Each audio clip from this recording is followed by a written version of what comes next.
Hey guys, this is Gail Kim from Impact Wrestling, and you are listening to the 8-Bit Suplex Podcast.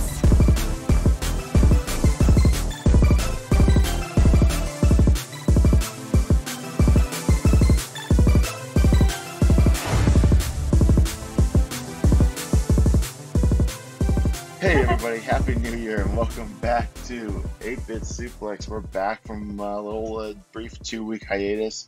We went into hiding. We thought we might put some content out, but then we said, it's the holidays, so we're a little bit busy. Before we go any further, I do want to bring in, as always, my counterpart, my co-host, my partner in crime, my tag team partner, if you will, Sandy Gaviria. Sandy, Happy New Year. How are you?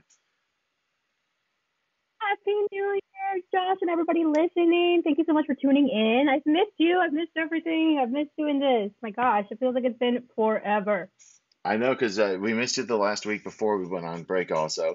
Of course, shout out to Dan Coffin, as always, for jumping in. Often last minute, but he's a 40-year-old man with his grown kids, so he doesn't really have anything else going on. So, but anyways, thanks to Dan, of course, for that. Before we get started, I do have to show you, Sandy, if we start to get off the rails a little bit towards the end of this, it is because, for the listeners at home, I am holding up a tall boy of a Twisted Tea, which I am happy to report was the last one on the shelf at Walgreens. These things are selling like hotcakes. So I love it. That video was amazing.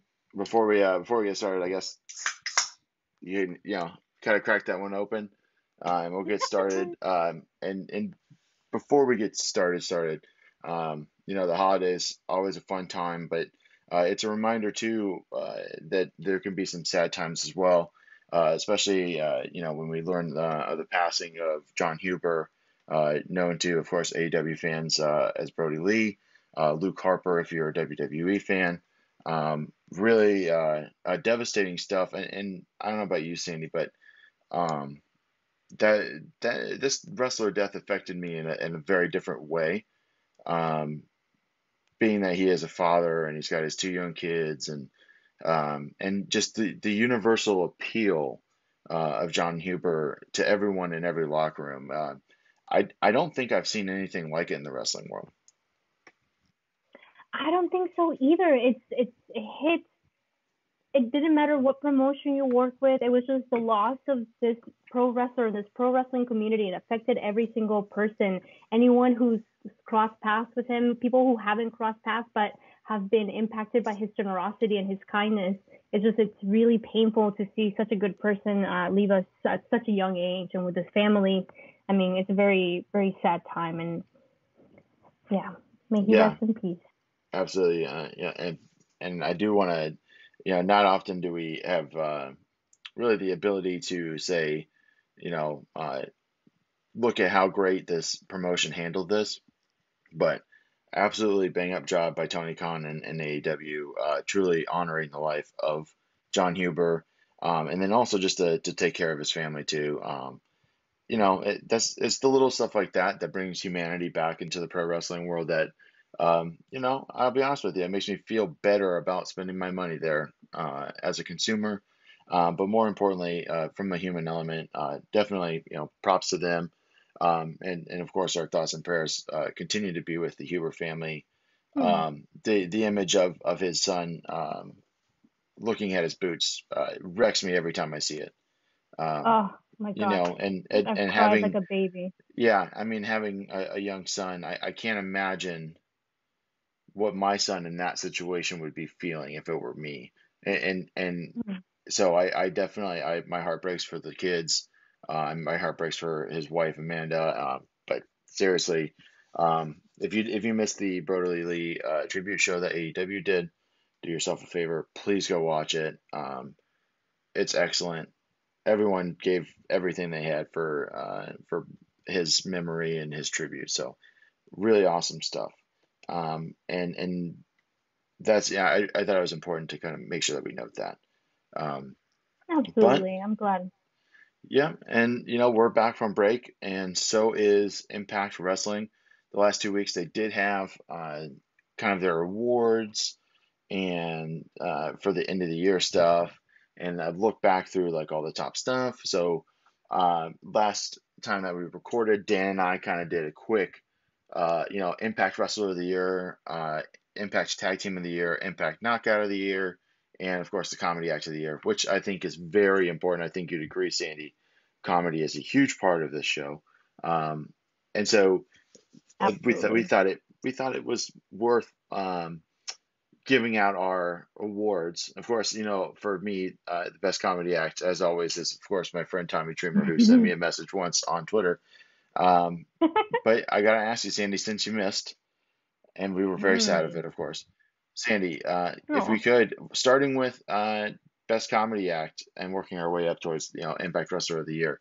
Um, who was your best comedy act of the year? Of course, with the caveat since Slammiversary, because that's really when we started this podcast and started really deep diving on this stuff. gotcha. Oh, let's see here. Comedy wrestler. So, like you, my initial thought was Tommy Dreamer, but I cannot. My mind and my gut, they're telling me, no, this is Johnny Bravo's moment. That man is his character, so committed. He's hilarious. Yes, as far as the wrestling is concerned, it's kind of like, all right, let's keep the matches short and silly, but that's how it is with comedy wrestlers, right? You don't want them in there having 5-star matches. As long as they're effective and putting a smile on your face and killing that character, like Johnny Bravo checks all of those marks. And I just keep thinking about the stuff that he was saying when he was on the wrestler's court and how hard I was laughing at what he was saying and how he was saying it. The vote for me, best comedy wrestler in Impact, definitely Johnny Bravo. Let's see, knockout. I think that's an easy one. Deanna, she's absolutely killed it while an Impact and continues to do so. Can't wait to see her and Taya go at it next. Wish we would have gotten to see her and Kylie Ray. Of course, that's a bummer because if it wasn't for that situation, she'd probably be my top knockout of the year. But Sure. oh well. And tag team, I want to say Motor City Machine Guns. We started watching right around the anniversary, and that's when they became the champions. They took the championships from the North, I believe, after their longest reign in the company for tag team wrestling, if I'm not mistaken. Yeah, it wasn't at And Slammiversary that they took it. That's when they reappeared. it was They answered that. the open call from the Rascals to start the show, and then very soon after, Motor City Machine Guns did win it from the North. There we go. You have much better memory than I do. I But don't yeah, know Motor about City that. Machine Guns, they've had a hell of a year. Oh no, you do. And then guys, is this really a surprise? Who do you think will be my wrestler of the year? I'll give you 3 seconds. I'm gonna say Da, it's your man. da, da. My man, Rohit Raju. Hell yeah, man. I have been just completely enamored by this man. His character, his in-ring skills, how he has portrayed himself, his championship run. To me, he's been the most entertaining and fascinating thing while watching Impact Wrestler. He's been my biggest takeaway. So, Rohit Raju, my wrestler of the year. He was, the Impact, actual Impact Wrestling named Diana as their top wrestler of the year, which as a Yeah. woman, I'm like, hell yes, right on. But deep down in my heart, I was kind of heartbroken. So I was like, that should have been Raheem Raju. So in this award ceremony, I give Wrestler of the Year to Mr. Rohit Raju. Congratulations. Well, I think that Rohit Raju might value our awards more than, the Impact Awards, because our Impact Awards are not kayfabe. They are, these are you and I and Dan, because Dan filled in. We gave our votes, and this is like a real thing. We didn't ask fans. We didn't come up with a storyline, kind of to From the run heart. through this year. This is what we actually feel. This is, no cap, as they say, as the kids say. No cap. So, That without sounded further so weird for ado, me to say. I'm too old to say that. yeah, you're too old. I'm too old to say that. I don't even think my kids might be too young to say that. By the Too time young. time my kids are old enough to say the catchphrases of the day, I will be way too old to say the catchphrases of the day. But that doesn't mean that I won't stop doing it, because as we all know, dads are, we have to do that. We have to say the trendy things to embarrass our children. Um, Hell yeah. so we'll get there. We'll get there. But we kick back off another week in Impact Wrestling here with a preview of the X Division tournament, the Super X Cup, that is going to be happening at Genesis, which, if you're listening to this on the day that we release, is tonight. So this is a timely release of our podcast here. Crazy Steve, Ace Austin, Blake Christian, and Casey Navarro squared off in a four-way match. Nice to see Ace Austin return here. I thought he'd get the win. Yeah. He actually does not. Crazy Steve, of all people, winds up getting the win, and it was from doing actually good wrestling. It wasn't gimmick related. It wasn't comedy related. I'm becoming more and more impressed with Crazy Steve in the ring here, Sandy. But we have a couple of Impact newcomers in Blake Christian and Casey Navarro. I thought they both had a pretty good showing. Really enjoyed the work that Ace put out there. I thought this was a pretty damn good match. It was a fantastic match, and it was everything you can expect of the X Division. This is very athletic, very fast-paced. It was really great seeing new faces in the division, like you mentioned, Blake Christian, who I've seen have some amazing matches for GCW, and Casey Navarro, who I was not familiar with before, but it's good to, I think what Impact is doing so great now is using that independent talent, kind of like how AEW is doing with AEW Dark. Like, hey, if you can come into the show, we'll pay you to have this match, get some exposure. If you wow us, if you impress us, if you want to stick around, be a part of our roster, hell yeah. And I feel like that's the way to go and kind of get all these guys exposure. So I thought it was really fun to have those newcomers in this match, and it was very fun, fatal four-way that any type of audience can enjoy. I too was surprised that Crazy Steve got the pin. I really thought Ace Austin coming back and because he's been gone for quite a while.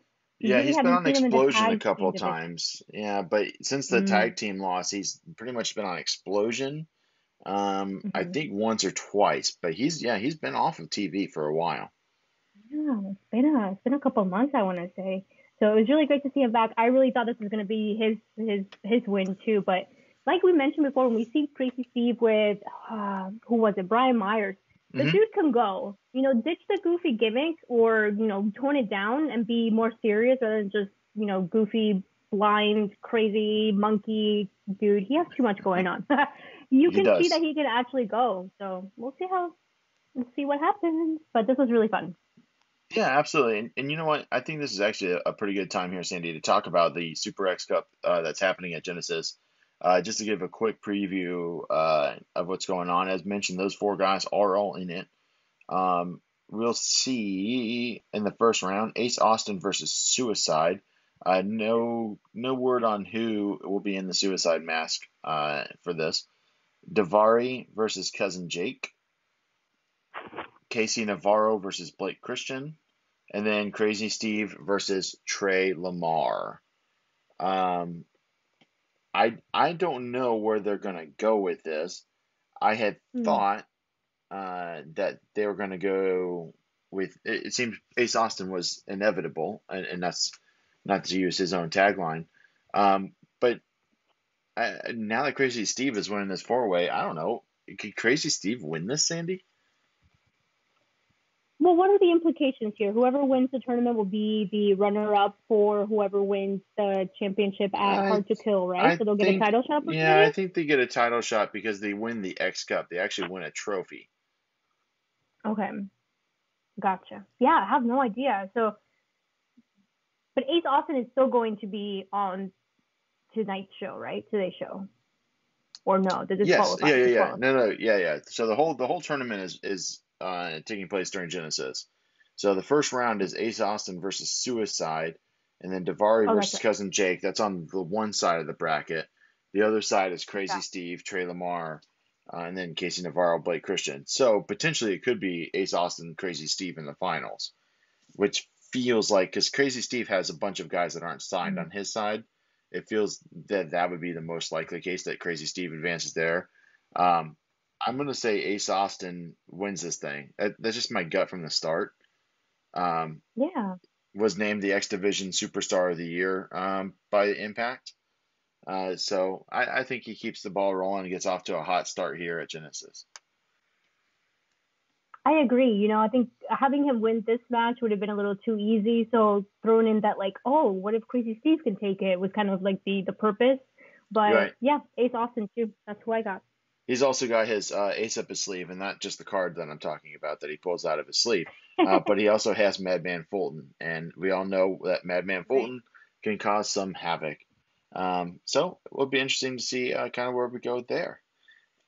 Next match on the card, we see Cousin Jake and Rhino come out to the ring and call out Eric Young and Joe Doring for a tag match. And what we see instead is Joe Doring tagging with a new look Cody Deaner, who I believe is now only going as Deaner. I believe he dropped Cody from his name and shaved his head Hmm. completely. So He this was, looks like that one dude from NXT that what's his freaking name? The Forgotten Sons, like one of the Forgotten Sons guys. I don't know their names. Not the he one that kind of, used to be a tag team with Murphy, and not the one that's with Elias right now. The other one. Damn, you're I'm talking bad with about names. Cutter? Yeah, doesn't he Yeah, look like him now? a little I was bit, like, wait, but still like 50% of his weight class. Like yeah, well, Cody Deaner is still a very small guy. Very yeah. uh, limber, I think is the word they would use there. Um, but this match was okay. You got to see the new look Deaner, and we actually got to see Joe Doring in the ring for the first time in an official match, which was pretty exciting to see. And he looked pretty brutal. Yeah, we finally got to see it. I can't wait for him to go longer because I've read and heard many things about him from, was it All Japan, if I'm not Yep. mistaken, or yep, All Japan. So I'm really excited to see what he can bring to the table, bring to the Impact roster. But as far as this match goes, it's a pretty short match. It's just here to progress the storyline between Cody Deaner, well now Deaner, and then Jake. And what we see here is after the match, Cody Deaner does get the pin. He pins cousin Jake, and an after-match beatdown was about to happen. But of course, we have Tommy Dreamer. He comes to the rescue, and yep, Josh is excited. I am. Tommy puts out a challenge out there. 3 versus 3, 3-on-3. Old school rules, no DQ, false count anywhere match between all 6 men that we see on our screen at Hard to Kill. So that card is also shaping out. It is. It is. Especially since it is a week from today. Um, you know, Impact when they run these monthlies and they also are running. I'd like to see them spread out their big pay-per-views a little bit from the monthly specials, so we're not on back-to-back Yeah. weeks. But also, we all know that January is also Royal Rumble, so I'm sure they don't want to bump up against that weekend at all either. Um, so kind of can't fault them for that too much. I'm at a point now, Sandy, where if Tommy Dreamer's booked on a pay-per-view, um, it's going to be old school rules. I don't know why they bother announcing it. Like we just can pretty much expect it. I was like, wait a minute, didn't you just do one? Right. And when I may be wrong, but traditionally I think if false count anywhere is applicable, that's also no DQ. I don't think I've ever seen a false count anywhere that could be a DQ. So it seems a little redundant, but I think Tommy just likes saying old school rules, if I had to guess. Um, I think too. I was like, wait, Tommy, you're saying the same 3 things over and over. you know, but hey, listen, if it works, it works, He said a lot of So concussions. It's okay. he posted a video on social media this week, Sandy. I don't know if you caught it, but it was from an old like ECW house show, I think, and he was thrown from like 20 feet up down through like 3 tables, and then he actually hit a Formica concession stand table with his shin, which he proclaims he Oh, can no longer feel anything in that shin, oh. which I believe because the way he kind of stumbles around, it makes sense that he can't feel things in his legs. So Oh. um, yeah, maybe maybe not do old school rules every time, Tommy. We're concerned for you. You can do other things. Work a hold. You're right. No rest holds though. Damn it. No rest holds. Um, but yeah, before we get to the Impact Knockouts Tag Team Title Tournament semifinal match here, am I missing anything of note that we want to make sure that we highlight before we move on, Sandy? I think the post-match beatdown might have been the only thing.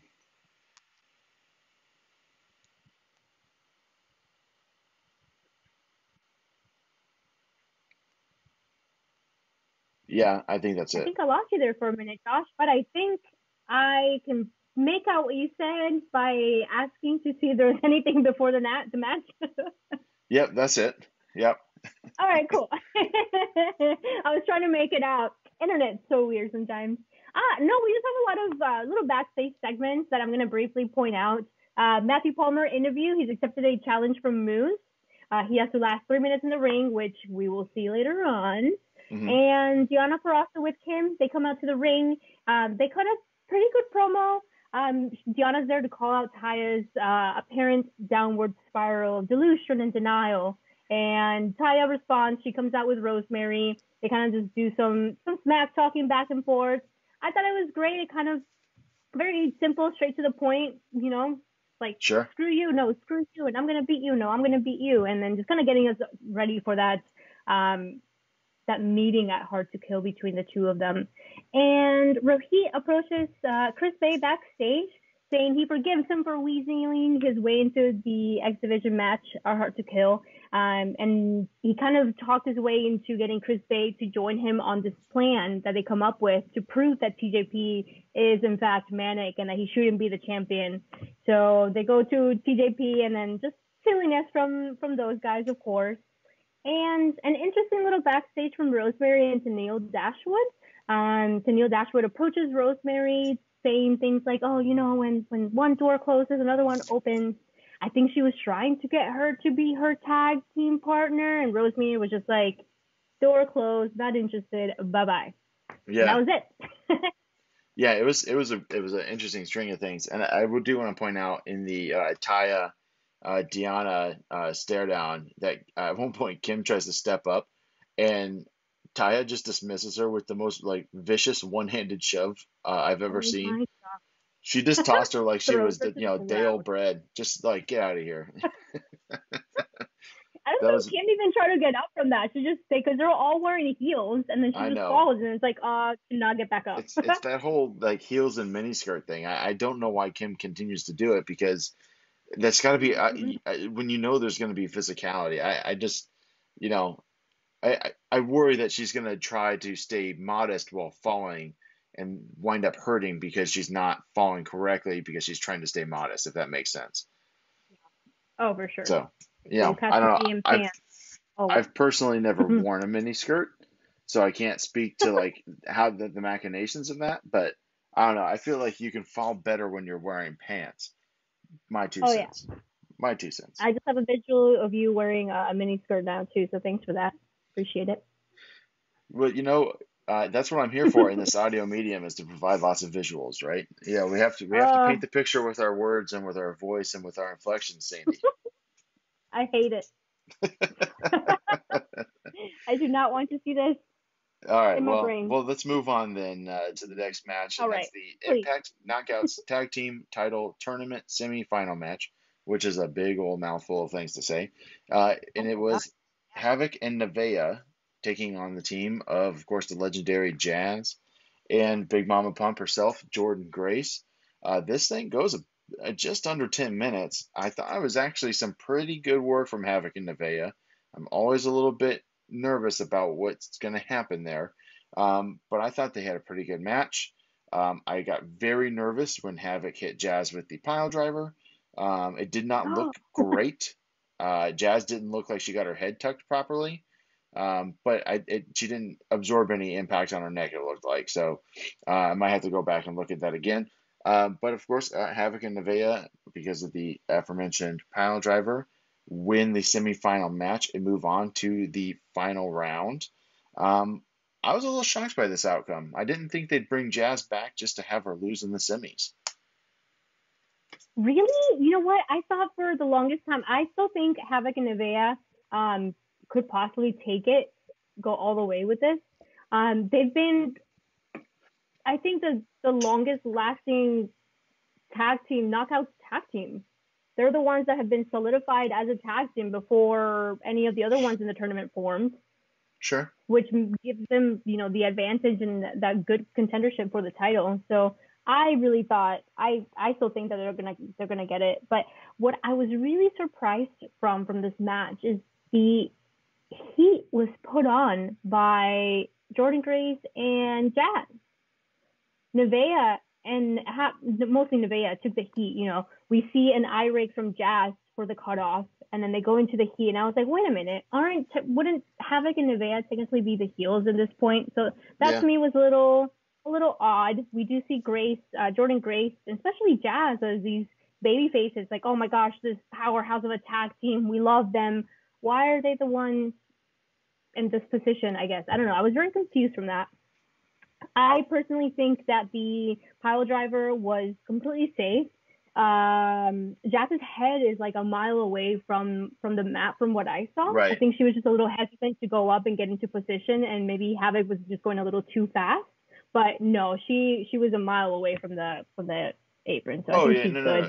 Yeah, she wasn't close to the apron. It was just she didn't get her head looks like it's on outside the thigh of Havoc. Oh. Like she didn't get it tucked in between her legs. That's all I was saying. It just looked a little bit out of control. But she had a good foot she wasn't close to the mat at all. No, she was good. Yeah. Havoc's a big girl. She protected her. It was good. There was a massive sit-out powerbomb, though, from Havoc to Jordynne Grace. Do you recall that? Yes. That was brutal. She was so high up in the air. And Jordynne Grace, also a big girl. So that was impressive. I was like, holy shit. I thought we were ending it there. Yeah. I thought that was it. That was massive.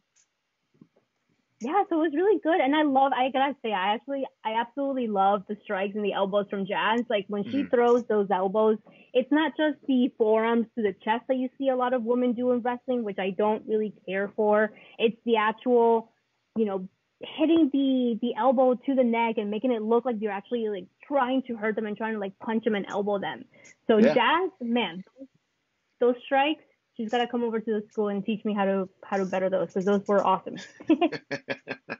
Well, I think anyone would be fortunate to learn from Jazz about anything, that's for sure. But great match, and we see Havoc and Nevaeh will advance to the finals at Hard to Kill. Well, they'll of course take on the team of Kiera Hogan and Tasha Steelz. To me, it kind of sets it up for them. I'm not going to give away my pick. I'm just going to say we've pointed out on this show many times that Josh Matthews and Madison Rayne bury the lead a lot in their commentary. And they've been talking about how Tasha Steelz and Kiera Hogan are the favorites all along. We'll see if that's them continuing to show their hand, or if they were just building up a false confidence in the audience. But we'll preview that match next week when we do the preview for Hard to Kill, certainly. So, Sandy, why don't you take us through what happens between this and the 3-minute challenge? The 3-minute challenge. So we have all right, so Matthew Palmer. Not familiar with this guy. I don't think I caught what happened with when the challenge was actually put, but I'm like, okay, we have a 3-minute challenge with Moose of all people. We know his character and demeanor lately. So I'm like, okay, we're about to witness a murder happen, which it kind of seems that way from the start. We see a massive standing rock bottom, some tremendous ground and pound from Moose, of course, onto this poor Matthew Palmer dude who drives 10 hours to be security at Impact, and then got his opportunity to actually be in the ring. So he's taking it, and then poor Moose, actually not poor Moose over here just saying, you drove 10 hours for this? You drove 10 hours for this?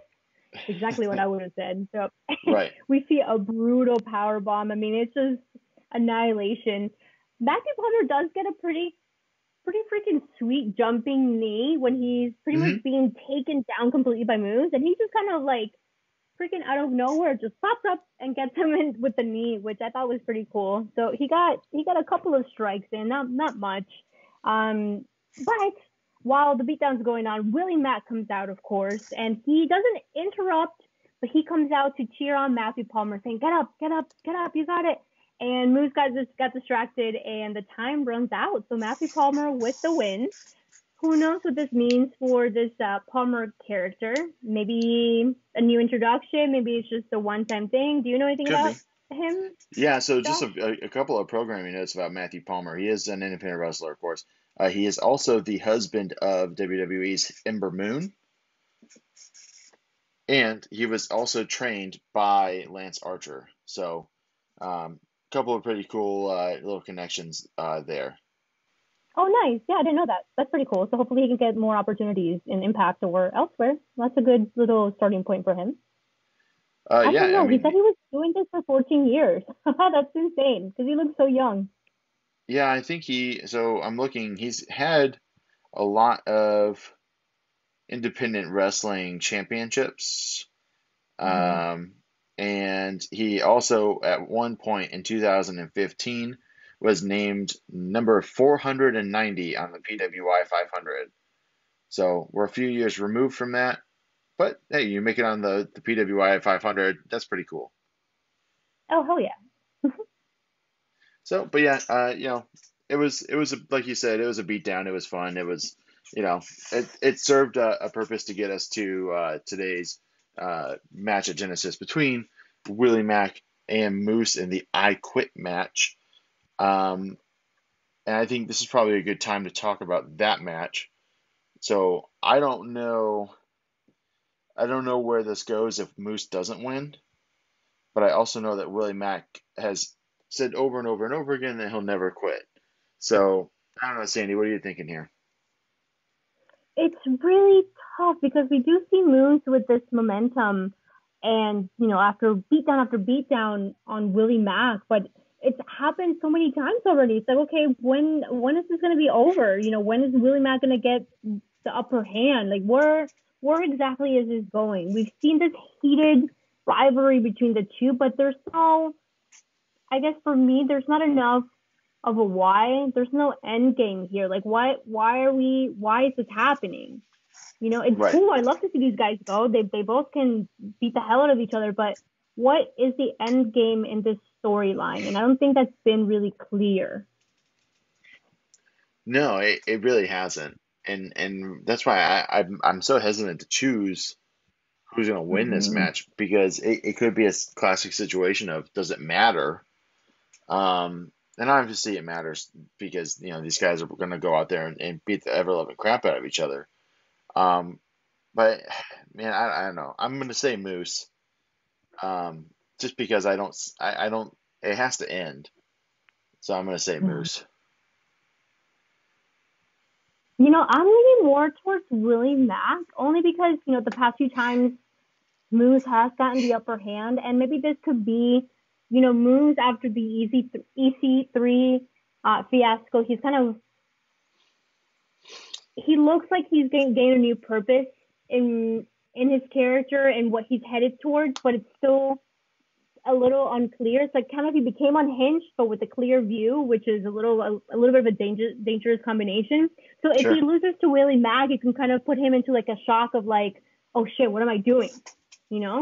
Right. So maybe, and then he could spark something else where he goes and has a feud with someone else. But I just think Willie Mack has just been beaten down so much with no upper hand whatsoever. So I'm leaning more towards Willie Mack.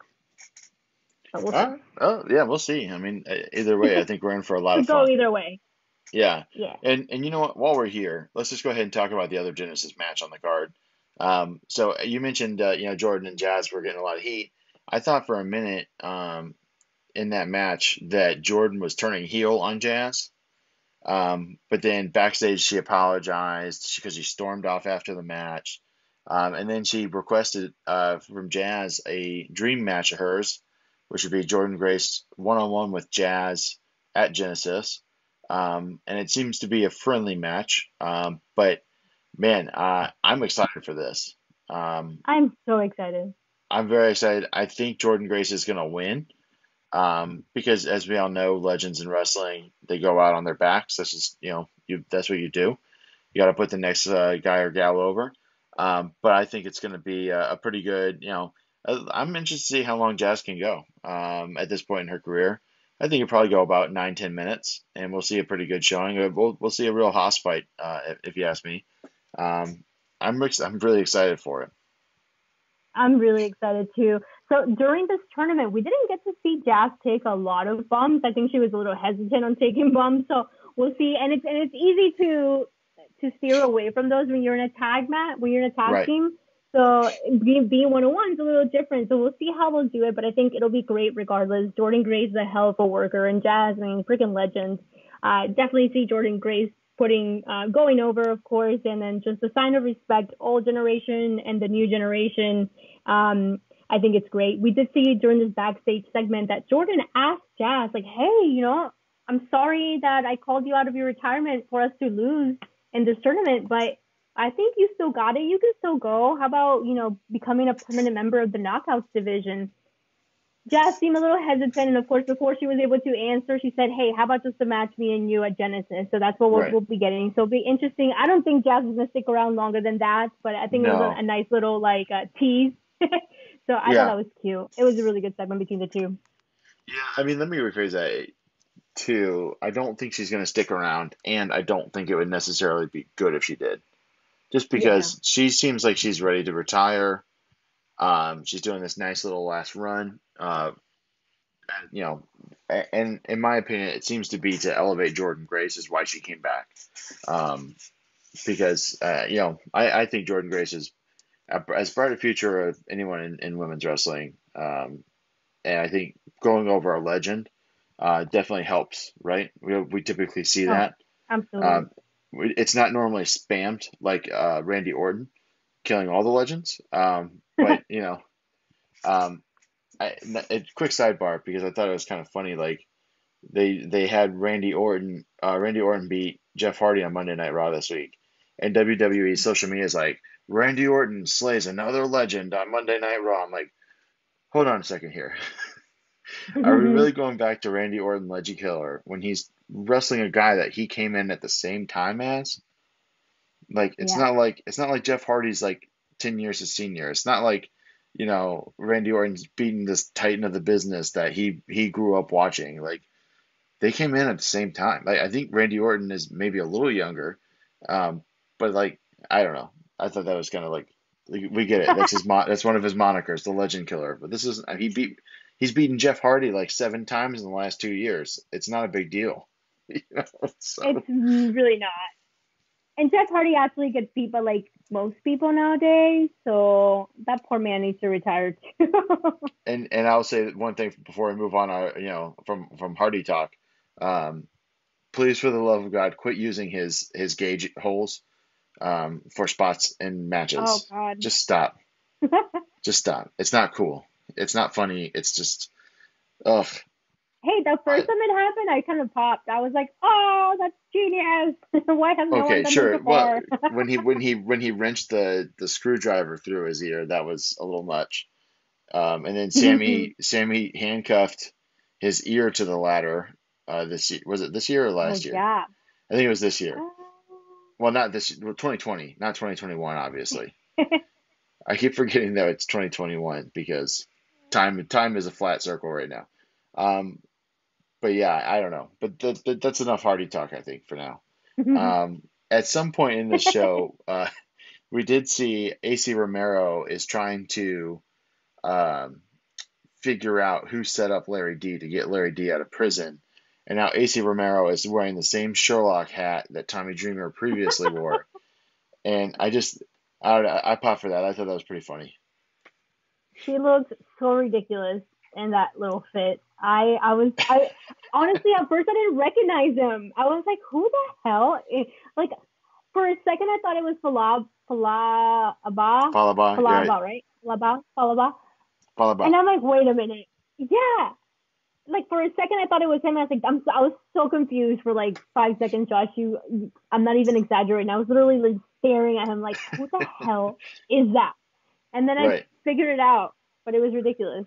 Well, it doesn't help either that, his scene was with Johnny Swinger, who chews up the scenery in every scene that he's in, right? I mean, he's like this, think about those actors that you watch movies and like, think about like every time, let's say Tom Hanks is in a movie, your eyes don't move off of Tom Hanks, right?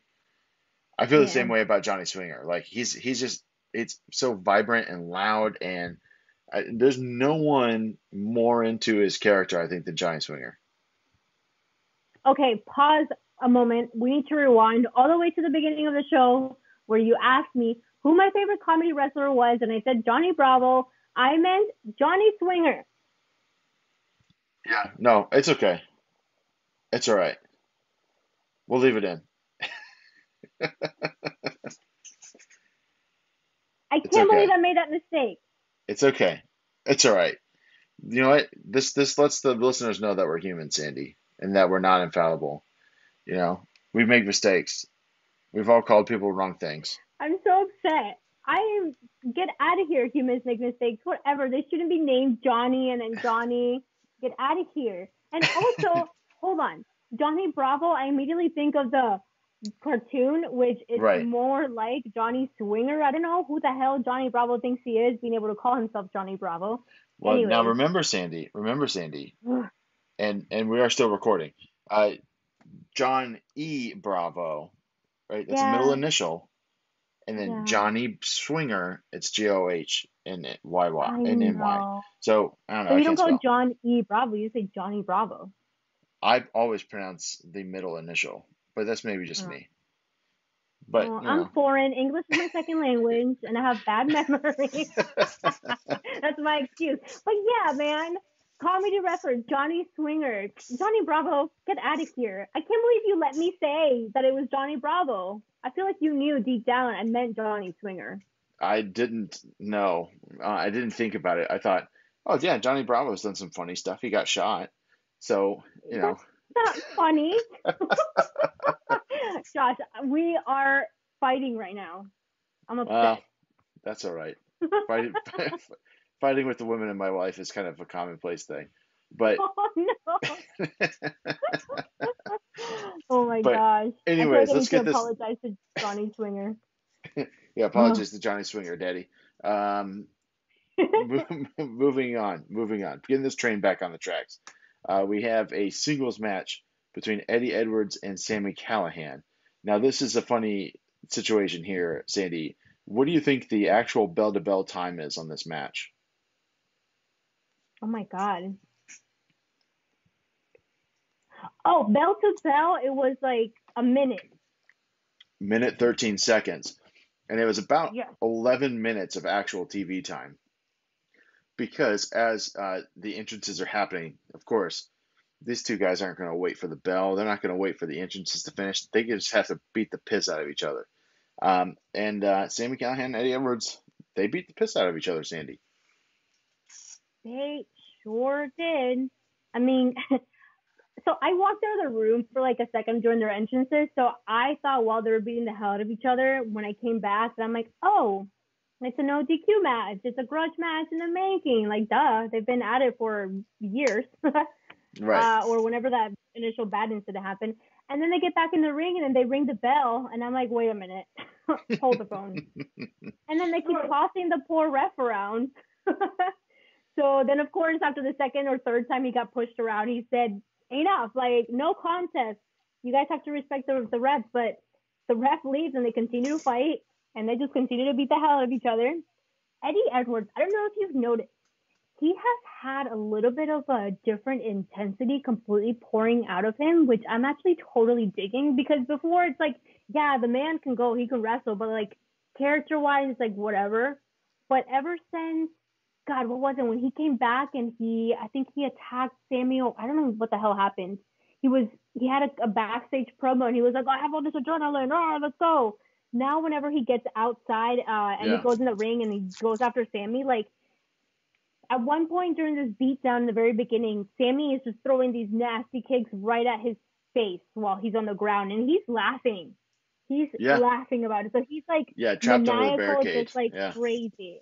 Yeah, so he's kind of like a little hysterical, no longer giving a fuck, just wants to kill Sami. So I'm digging it. If he can keep up that intensity and maybe down the line, let's say down the line this feud finally ends and he ends up being, the victorious one in this feud. And he continues on this path of destruction with that kind of maniacal, hysterical type of personality and character we've been seeing him lately. I'd be into it. That'd be cool. I think, and this, I think this could end at Hard to Kill. it feels like it could end, at least for a time, at Hard to Kill. Because, of course, because of the double DQ, they wound up making a match for Hard to Kill, which is going to be a barbed wire massacre match. So I will not be watching that match with my children. But, and we'll preview that match, of course, when it happens. But yeah, I thought this 15 minutes could save you 15% or more. Is that Shakespeare? Nope, it's Geico. Yeah, that's Shakespeare from one of his unpublished works. Oh, it be not for awakening. Nay, giveth thou the berries.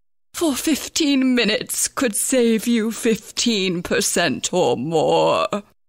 Nope, it's from Geico, because they help save people money. Well, I hate to break it to you, but Geico got it from Shakespeare. Geico. 15 minutes could save you 15% or more. This morning, Jen woke up, made 3 breakfasts, did 2 loads of laundry, and 1 conference call. But she also saved $25 because Jen uses a new innovation from Huntington called Money Scout. It analyzes Jen's checking account to find money that's not being used and moves it to her savings automatically. Learn more and enroll at huntington.com/moneyscout. Huntington. Welcome. Message and data rates may apply to text alerts. Money Scout is subject to eligibility, terms and conditions, and other account agreements. Member FDIC.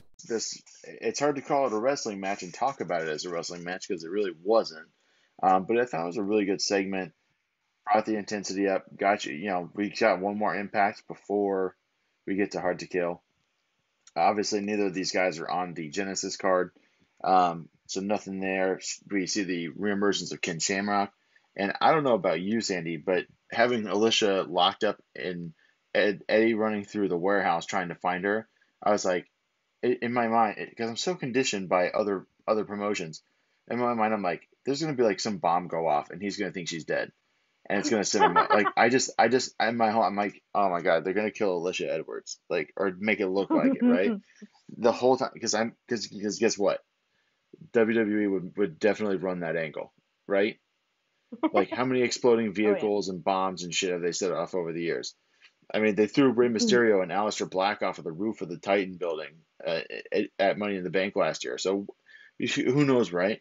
But yeah, I'm so conditioned from other professional wrestling to think that something horrible was going to happen, and all that really happens is Sami Callihan can't figure out how to tie him up with the barbed wire, and then he just hits him with a bat. Because I don't know if you noticed, Sami was struggling with that barbed wire a little bit. He was struggling so bad. Sandy, this is one of those things, and I think Impact mostly does a good job. This is a taped show. And even if it wasn't, that's the type of backstage segment that they would have done a pre-tape for, like, well in advance. Why not redo it and have it be a take that Sami does the barbed wire well? Yeah, I was thinking that too. I was like, why not just redo this? Like, were you guys scared? Like, you guys do know you have to do a match with this now, right? Right. Yeah, so it seemed like he was like scared to touch it, and I was like, well, that sucks because you're gonna be all wrapped up into it later. Yeah, I mean, Hard to Kill it's looking like it's gonna be a pretty brutal pay-per-view between a barbed wire massacre and, of course, the old school rules match. And of course, the other match that was announced for Hard to Kill, Sandy, which I'm being informed by sources, is the last Impact match of Ethan Page, and he'll be taking on the Karate Man, who, of course, Ethan claims is not him. What the hell are they going to do with that? How? Well, it's obviously a cinematic match, but Karate Man says that he only fights in Kumite, which is, of course, from the Jean-Claude Van Damme movie. But who knows? I think this is going to be I think it's going to be very entertaining, and we'll give a full preview next week. But they did announce this match this week, and I did want to point it out and call it out as another one of our favorites is nearing the end of his run here at Impact. It'll be interesting to see what happens after Ethan moves on to Josh Alexander. If we see the Walking Weapon re-engage himself as something else, and leaves tag team behind and just goes towards the X Division. That's what I'm thinking and kind of hoping. But we'll see. We'll see. But that wraps up this week in Impact. We do have. We missed something. I think I'm going back to it. If it's Oh, who, okay. because we have to talk Yes. about the man that is on the lips of every pro wrestler podcast, every Twitter feed, and of course that is Doc Gallows. No, I'm kidding. It's Kenny Omega. Doc I'm like, Gallows, of wait, where are course. you going? Doc Gallows and Carl Anderson, the Good Brothers, of course, along for the ride. But they get the beat down on Rich Swann and the Motor City Machine Guns again. And then on Dynamite this week, after Kenny Omega's match with Phoenix, which go out of your way to watch that match. Absolutely incredible match. Oh my gosh, Um, insane. Two of my favorite wrestlers, period. And put together the timeline here, Sandy, because it's a little muddled in my head. Omega Phoenix ends, Moxley comes out, and then the Good Brothers jump John Moxley, and then Yes. the Young Bucks come out, and it looks like there's going to be some fighting, and then they throw up the 2 Sweet. Did I get that right? So they were kind of like, what the hell's going on? You know, the Good Brothers and the Young Bucks and Kenny. Two of the guys that went in to help Moxley, like indie guys that jumped the rail, went and grabbed Kenny by the arms towards the ropes as if they were going to do something. And then the Young Bucks super kicked them. And that's when they all turn around and throw up the 2 Sweet. So, That's right. Yeah. Sorry, it's been a week. So, and I'm halfway through my my Twisted Tea. I don't know how I can't finish this. I thought I could finish it in the length of one podcast. I don't know. We got some gaming to talk about. I know people that are tuning in for the gaming are like, finally. But if we are seeing more involvement here, Sandy, between Impact and AEW. AEW had another hilarious commercial on this week's Impact. Definitely go check that out. Tony made a funny joke about how he had another $100 that he found in a card from his grandmother, so he'll make another ad next week for Impact. Really funny stuff with him and Tony Schiavone. Comes off so great on camera when he does these. He's so charismatic and so genuine, and he's hilarious. It's really cool. Really good commercial stuff, and really good cross promotion. I never in my life did I think that another wrestling promotion would get to promote the fact that Snoop Dogg was going to be on their show on a completely different channel. They could never hope to pay Snoop Dogg enough money to be on. So it's very, very funny stuff. And then, of course, I will call out Snoop Dogg did go from the top ropes and, go for what I assume is he's calling that the dog splash or something like that. But the dog splash. I don't know. You can speak to this more, Sandy. How terrifying is it to go on the top ropes? It's freaking the most terrifying thing in the world. I'm not even joking. Like, he barely did a hop off from it because it's freaking terrifying. I've done. Yeah, you're up there. What have I done from up there? I don't go up there very much. I'm like, I think I can do like a double axe handle from up there. I've done cross bodies from there. A crossbody to the ground from up there, which is even more terrifying, but there were like 2 giant guys catching me, so I felt okay. But even when I do that, I don't jump away really far because I'm like, oh shit, so I kind of just drop. I also have something called lead ass, so my jumping ability is not that great. maybe Snoop Dogg has lead ass, I don't know, but it was really funny. I can't believe he went up and did that. It was pretty funny. Of course, he is related to Sasha Banks, who immediately called him out on Twitter and was like, listen, she was like, listen, fam, we gotta work on this. Sasha Banks, of course, famously does a great splash. So awesome. Yeah, no, that was really, really cool move, really cool situation. And we are, of course, heading full steam ahead, Too Hard to Kill. And now I'm starting to wonder, Sandy, if we don't see the Young Bucks show up at Hard to Kill or something down the line here. That would be something, huh? That would be crazy because I don't think they've been back there since their fiasco many years ago. Yeah, I don't think since they were Generation Me have they been back there. So it'll be interesting to see. I mean, all I can say is, in Callus we trust. That's Yes, kind of my. I adore that man. I think he has such a great mind for the workings around wrestling, whether it be in commentary, whether it be in his character work, whether it's producing. I completely trust that man. I think he's so creative and he can do so much. And I mean, he already has. It's been a slow burn, a slow build up when it comes to this whole AEW Impact collaboration. I guess you can say, because we still don't know the full details just yet. And in the beginning, everyone tuned in to find out what exactly it was, and they didn't give us any information. So it's been a slow burn, but I think that'll be the best going forward. Get little things, little sprinkles of this collaboration here and there, and then just see where it goes and where these matches can go. If the Young Bucks turn up in Impact, that'd be freaking historical. Yeah, that'd be pretty great. Or hey, listen, I would love at some point to get a Motor City Machine Guns Young Bucks match on like All In or whatever the next AEW pay-per-view is. That'd be a great cross promotion thing, I think. Hell yeah. I thought it was, and I was watching Dynamite, and this may be my ignorance, but I don't believe most ringside managers have the same earpiece that a referee does, and Don Callis did. So I made me wonder if he wasn't the one that was booking that match between Omega and Phoenix. And that may just be my ignorance. I don't know. But I've never noticed another manager having an earpiece ringside. No, that's a good observation. Was he on commentary at all or no? No, Jericho was. Oh, that's It was right. just Jericho and yeah. But of course, Jericho is putting over Kenny and Cal as hard as the fellow natives of Winnipeg that they are.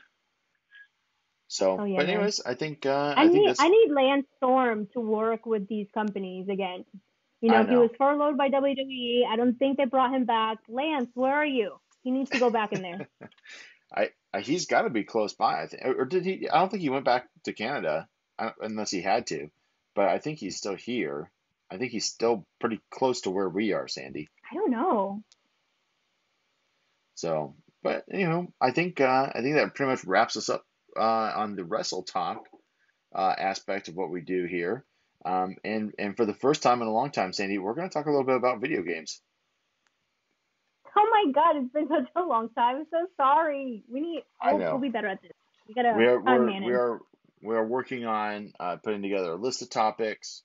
We have the big topic that we talked about that we might do over the break, which is of course Pokemon. We will get that out. We will do that at some point. Maybe as we get caught up on things and get back in the groove here. The other people that we wanted to have come on with us too. Obviously, they were busy and they were trying to do their own shows and get those pre-recorded and put out content. So we ran out of time. It is coming. It is going to happen.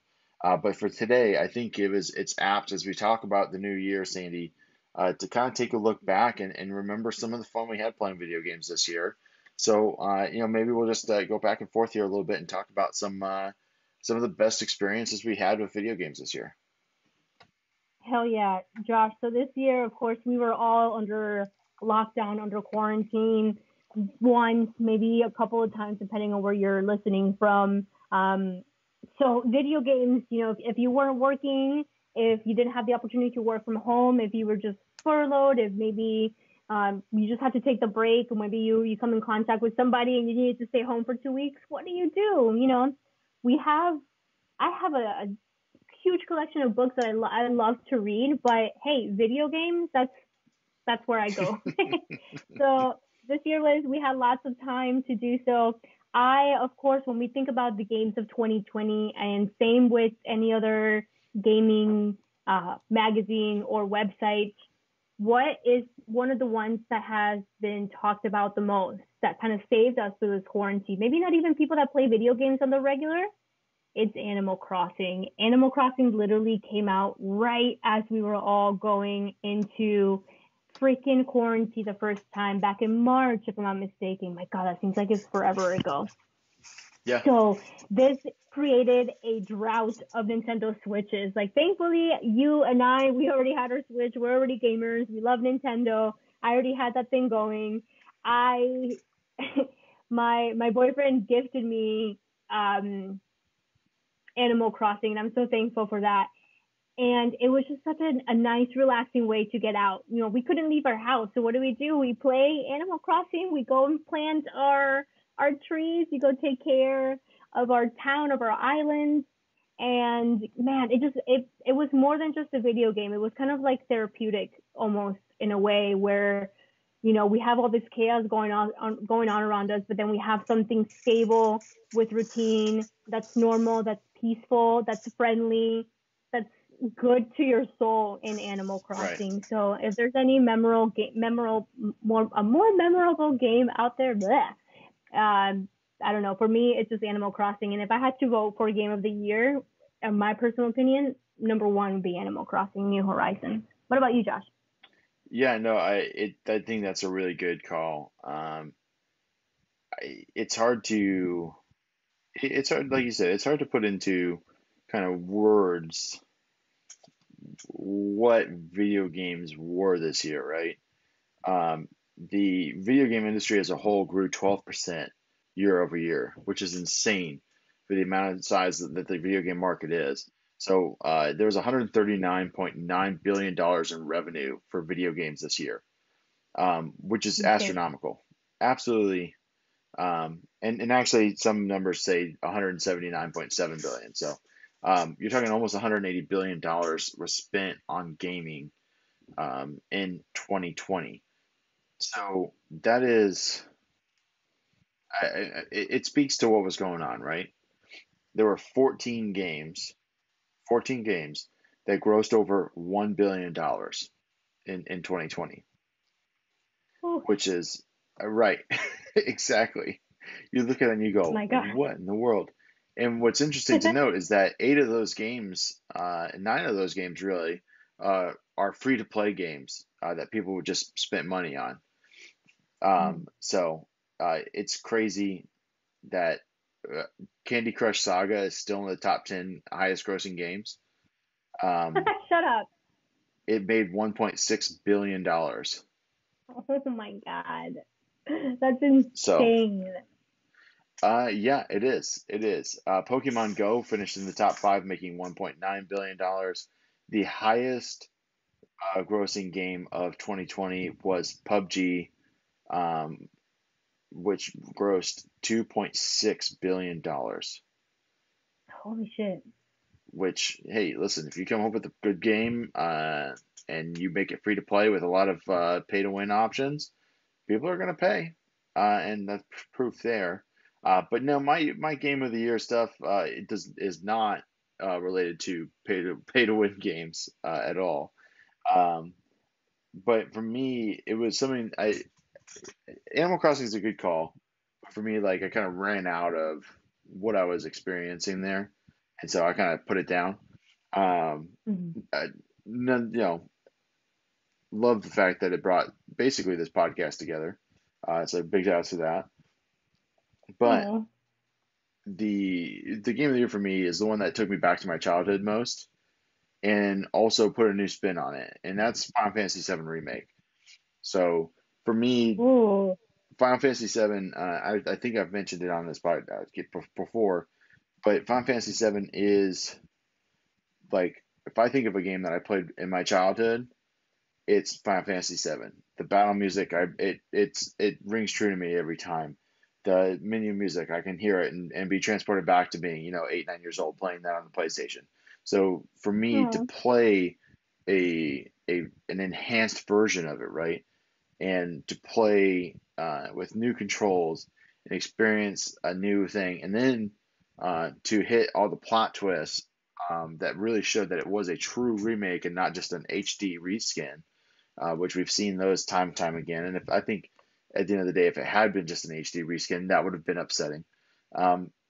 But really, it took me back in a lot of ways, and it's not a perfect game. I don't know that one exists. But for me, my top game was Final Fantasy VII Remake for sure. But some people didn't like it; they were angry. I loved it. So for me, that's my game of the year, Final Fantasy VII Remake. But teach their own. What's another game that you really enjoy playing, Sandy? I gotta follow up with you, Josh. So did the remake meet all of your expectations, or what is it something why is it that people aren't completely happy with it, would you say? So I think because so this is going to be a side conversation that brings in other elements of media. So for me, like I think Final Fantasy fans are similar in a lot of ways to other fandoms. So like take Star Wars for instance. There are people that absolutely hate what Star Wars was in the most recent trilogy. I'm not one of them. I love the new trilogy. I thought it was great. I thought it had awesome new characters. I thought it ended things Yeah. rather nicely. I thought it wrapped up well. But some people, like to rage on the internet and say, well, that's not what Luke Skywalker would do. And so I think Final Fantasy fans, they jumped at this game and they said, well, no, this isn't how this goes, or this is different from before. I don't like this, right? And so for me, like if I wanted to play a game that was almost a reimagining, I was excited that it was going to be a different battle system. That was pretty much what we knew about it going into it. And then we knew that it was going to be released episodically. And people had a problem with that. They wanted the full game up front. But then when you play the first one and you're like, wow, okay, like there's a lot more to this game in this first part of what Final Fantasy VII was originally. Because the first city that you're in Final Fantasy VII in the PlayStation, that's now an entire game. So they're expanding, they're fleshing out characters, they're doing storytelling that they couldn't do because of the limitations of the PlayStation. So for me, like all of my expectations going into it were, I'm going to play the same story with a new battle system and maybe some additional dialogue and voice acting. And then when they came with basically a completely new game, but I just had the characters that I knew about, I was like, okay, like it completely subverted expectations. So for me, that was kind of, I really thought that was a really good adaptation, recreation way to go with it. And I think that took a lot of guts too, because people were going to be critical of them changing things. So Yeah, it's always those things, people are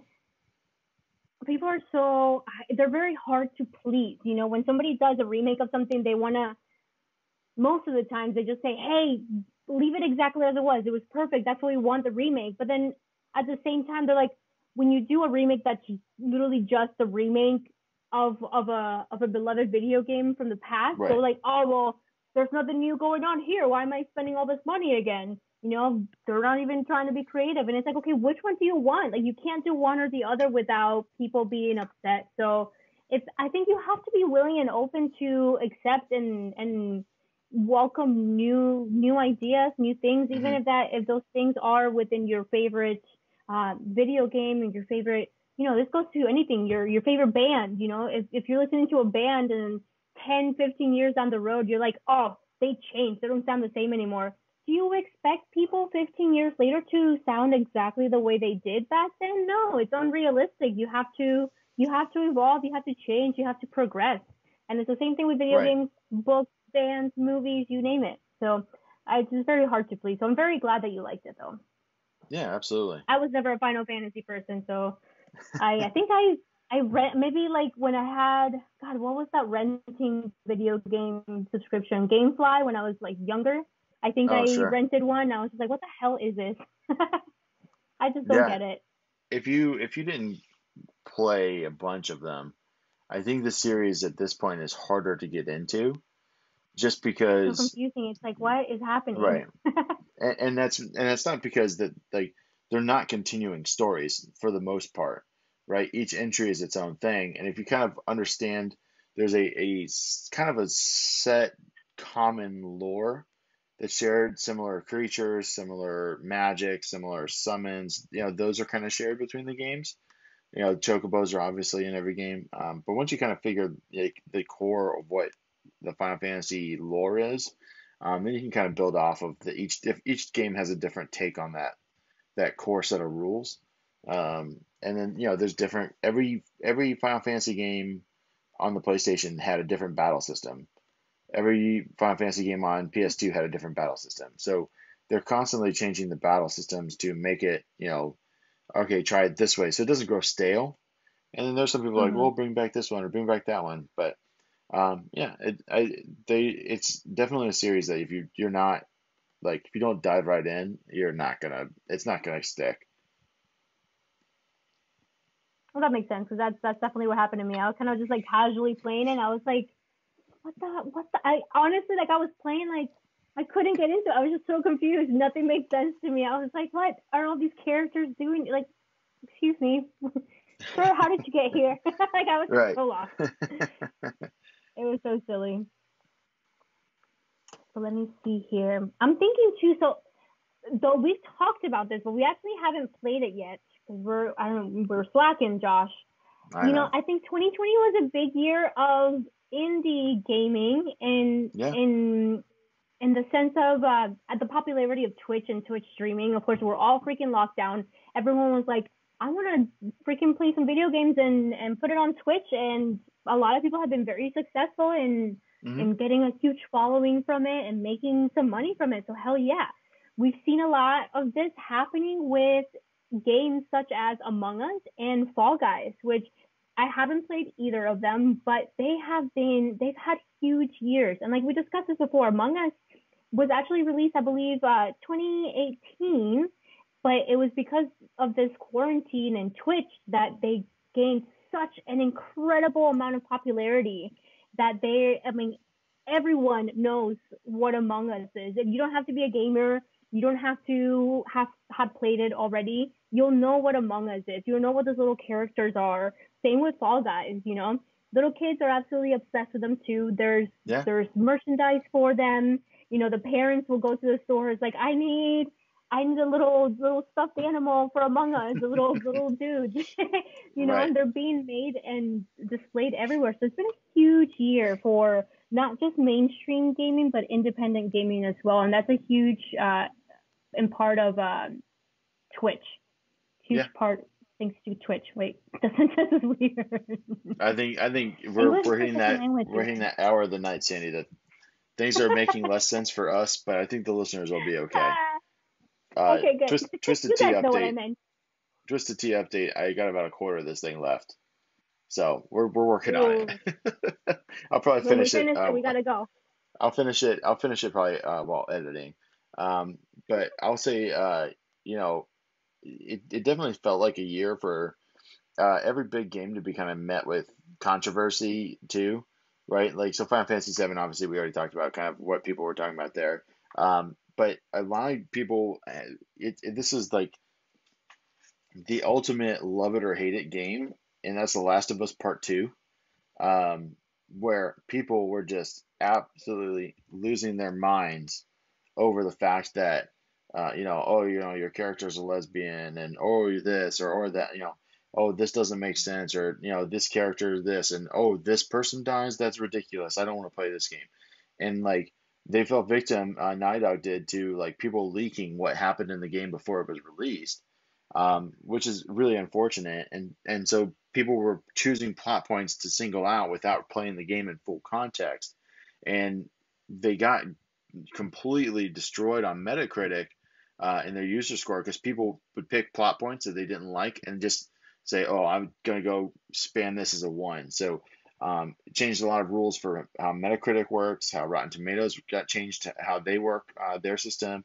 But for me, for my opinion, Last of Us Part 2 was absolutely an incredible game. It was the best looking game on this generation of consoles, period. The amount of detail in the backgrounds and in the actual characters themselves was awesome. Like, I'll compare it to a game that came out later in the year that was kind of pushed more towards next gen, which is Assassin's Creed Valhalla, which I recently picked up and have been playing. That game has amazing backgrounds, but when you get in close to the characters, it's that, if you've played an Ubisoft game, you know what the characters kind of look like. You know what I mean? Like, they're kind of not drawn correctly, and like I've experienced like some major glitches where like I'll like trigger a fancy kill, but the body's not there, and so like my character's literally just like choking out air, and then like, and then here's the twist. I'm gonna twist the neck of the air, and then scream in its face after I kill it because I'm a Viking. So, but typical Ubisoft stuff. Yeah. So, but yeah, Naughty Dog doesn't. I didn't have any glitches like that at all playing through The Last of Us Part Two. So for me, like, it was a really well made game.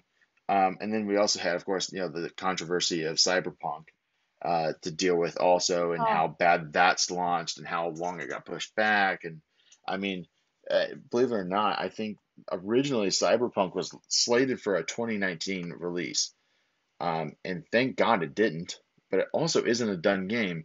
So I don't know, Sandy. For me, like, I think consumers have to find this balance of, we need games to come out, but also we want games to be finished when they come out.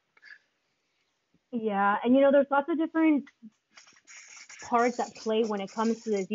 Your investors, your timelines, people's Right, jobs, people's money. You know,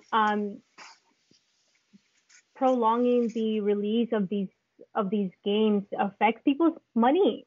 People that have put their own cash into, like, hey, where's my reward? Where's my money right, back? We're supposed to have it already.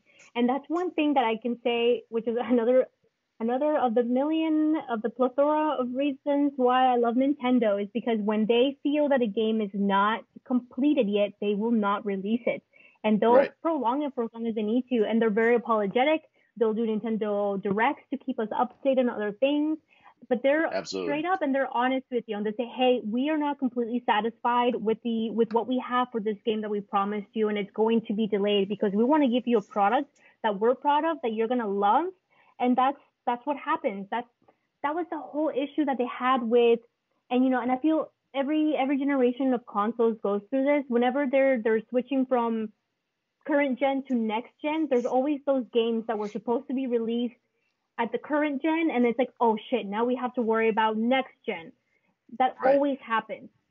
It's really sad to see. Like, I was completely heartbroken when we thought Zelda Wii U was supposed to come out, and then that never happened, and then it turned Right. into Breath of the Wild, which I am so thankful for, because Breath of the Wild was just a completely fascinating, beautiful game, and they really put their all into it, even though Zelda Wii U had to be pretty much scrapped because of that Right. switch to the next gen and the failure of Wii U. I love my Wii U. So it's really sad to see Cyberpunk kind of fall into the situation too, where they were all current gen. I'm pretty sure they had most of the game. Well, no, because what they released now with all the bugs was current gen. But I think they just kind of twisted everything to work towards next gen. And now this one, something happened here. Something got lost in the shuffle, Right. it really sucks too, because it's not very often that the whole gaming community is excited about a brand new IP, brand new story, brand new characters, brand new guns, brand new fighting, brand new everything, right? And so to Right. see it happen to this game that was such a highly anticipated game, we were all so excited for it. And for it to receive the reviews that it's getting now, all the glitches, all the errors, to the point where it's been a failure, because they've given people their money back, because at some point the game was just completely unplayable for some people. And they're taking responsibility for it. They're saying, hey, we'll give you your money back. And that takes a lot, because they're losing so much money from this, right? But at the same time, it's sad. I feel like it's one of those things that can't completely 100% be faulted on them. Like I mentioned earlier, there's just so many different things that happen in the background that the normal player may not be aware of, or they don't care to be aware of it. They just want the game to work. Which, Right. fair enough. You're paying $60-$70 for it. You're gonna want it to work. So I get that too. It's just a shitty situation. But I actually wanted to point out to the Last of Us. That is the one gaming series that I feel terrible for having a war against Sony and not owning a PlayStation. I've wanted to play The Last of Us for so long. Like, when it first came out, I was like, oh shit, brand new IP. Oh shit, zombies. Oh shit, the actress, I forget her name already. I was so excited, and I read up all about it. And I pretty much watched videos on YouTube with people just playing it all the way Sure. through. So I feel like I played it myself because I couldn't play it and I refused to get a PlayStation. But The Last of Us 2, my friend David, he played through it and he told me it was a beautiful game. He he said there was a lot of points where he was frustrated, and it made you like the game made you upset, made you mad, but there was kind of like what was great about it is that it took out so many emotions from you while you were playing through it. So I hope that one day I'll be able to maybe play it, but we'll see. Sure. I'm really Yeah, sad about that. I mean, it's such a beautiful game. it really is, and it's like you mentioned, like Last of Us Part Two, like maybe the story is not perfect. Maybe there's the little things here that you might say, oh, I might have done it different. But at the end of the day, Naughty Dog put together a really fantastic game. They leave it open for additional games in the series to come. HBO greenlit a series for it, so there's going to be more content around it. So, and I don't know that they've said whether or not it's going to focus on Ellie or not. So I'm not sure.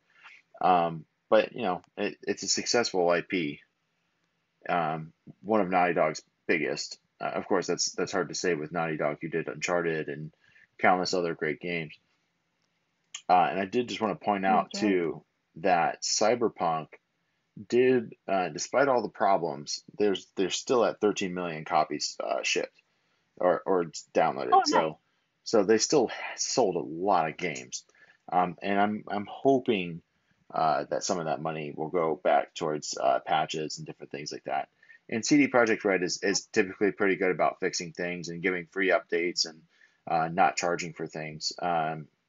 Playing The Witcher, that's kind of like an upfront thing, like like you're going to get The Witcher and you don't have to pay for patches and different things like that. And some of there's going to be a free additional content also. So maybe it gets fixed at some point. I don't know. But it's been a really up and down year. It feels so strange that, like, as I'm looking at like games that came out in January, I'm like, that came out last year? Like, really? Like, how is that a thing, Yeah. right? Like, Dragon Ball Z Kakarot came out in January of last year. That feels like 4 years ago, right? Like, it felt like, I don't know. But, I'm looking, okay, like, what else came out last year? What else came out? It's been a really long year. I'm happy to have it. I'm happy to have it behind us, Sandy. Oh my gosh. Obviously, this year has started out crazy again. And we're not going to get into a big thing about that because we want to try to be more wrestling and video games oriented. But definitely, we need to turn this thing around. 2021, we got a lot of work to do. We can definitely have a good year going. This cannot be 2020 part 2. I'll kill us all. I think somebody said like on Twitter, like, "Oh, good move, December 37th, 2020." I saw that. I laughed so hard. But I think this will be a great year, Sandy, in video games. I think it'll be a great year in professional wrestling. I'm hoping you get to do some shows again soon that we can come out to. We're gonna work on new segments for the podcast here. We're gonna have a lot of guests in the coming up this year. So I'm excited for what the year brings, Sandy. I'm not a New Year's resolution guy, so I won't make one.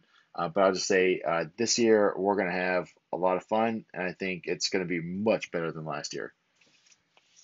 Oh my gosh, yes. We're learning, we're progressing, we're ready to take this to the next level. And I think you guys will be really excited to hopefully check out what we have in store for you.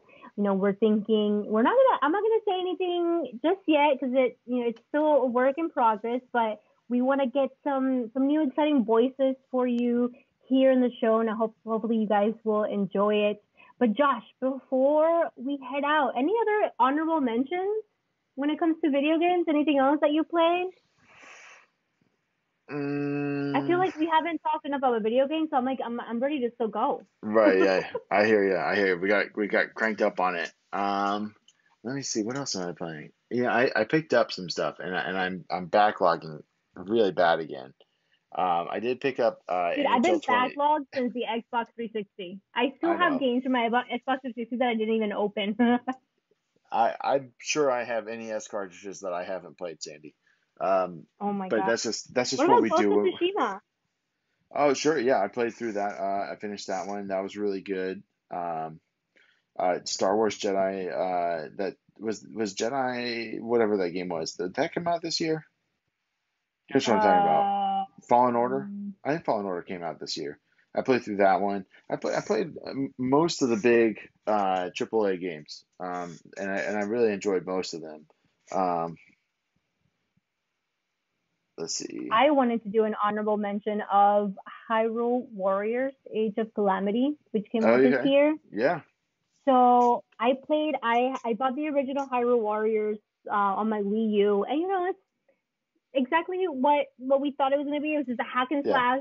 slash game. Yeah. The same formula from It's Point Dynasty Technos. Warrior. Yeah, it's Dynasty Warriors, but with Zelda characters.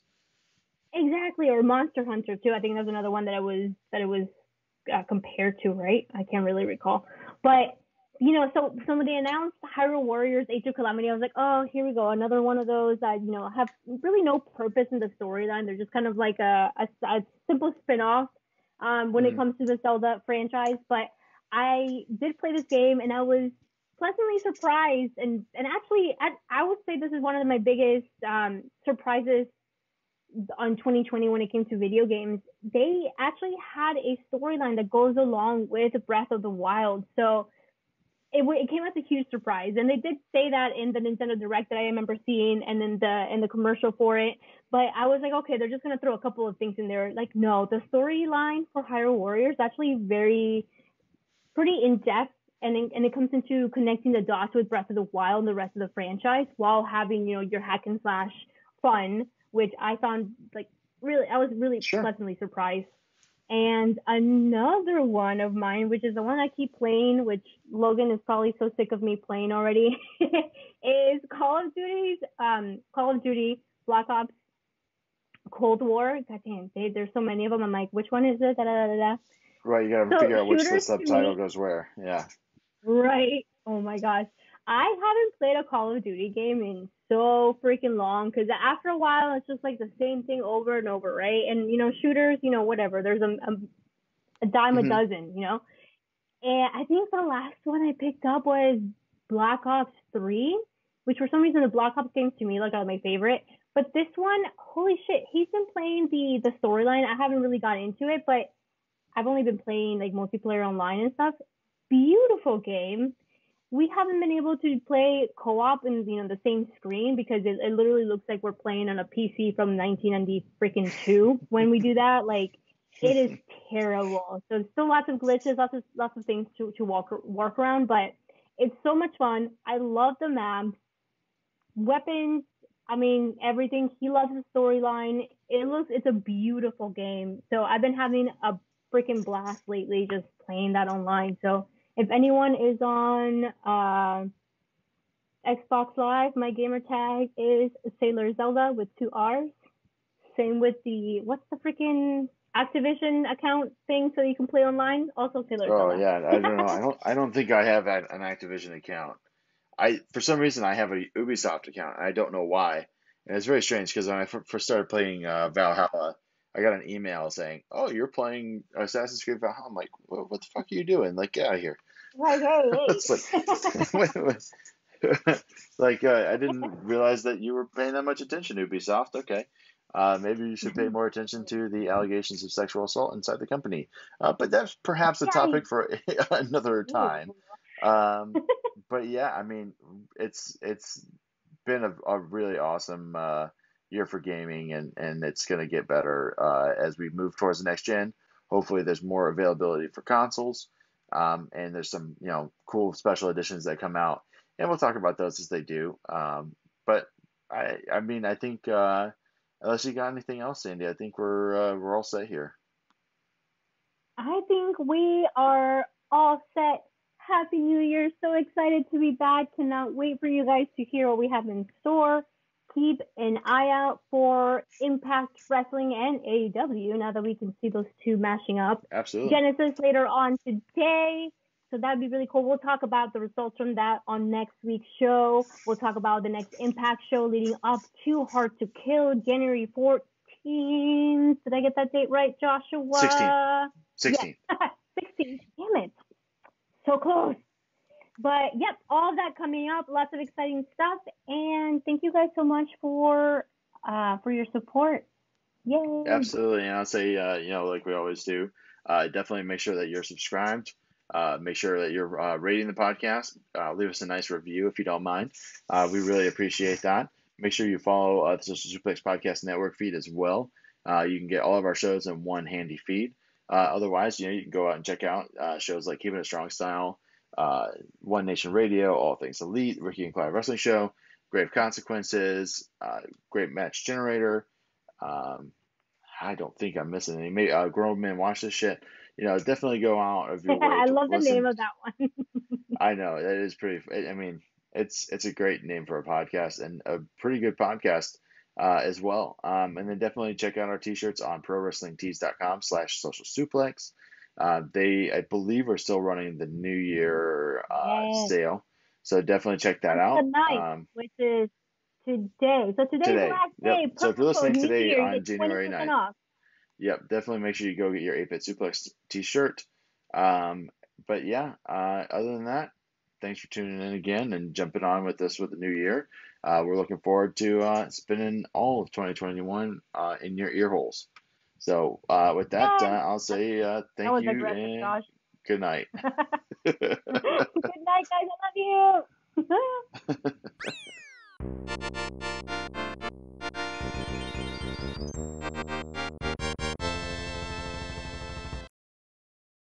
Today is nonstop.